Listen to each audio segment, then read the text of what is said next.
குன்னூரில் நடந்த ஹெலிகாப்டர் கிராஷில் இருந்தது இந்த ஹெலிகாப்டர் தான். இதோடைய பேர் IAF ஹெலிகாப்டர். இது வந்து ரஷ்யா கிட்டேருந்து இந்தியா வாங்கியிருக்காங்க. 150 கோடிக்கு வாங்கியிருக்காங்க.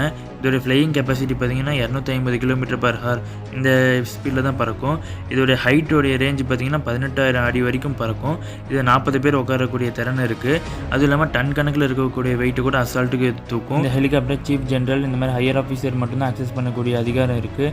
இப்போ ஏற்பட்ட ஒரு கம்பீரமான ஹெலிகாப்டரில் நம்ம முப்படை தளபதி இறந்தது ரொம்பவே வருத்தத்துக்குரியது. இந்த மாதிரி நிறைய இன்ஃபர்மேஷனான வீடியோ நம்ம சேனலில் இருக்குது. அதையும் பாருங்கள். மறக்காமல் நம்ம சேனல் சப்ஸ்கிரைப் பண்ணிக்கோங்க. தேங்க்யூ.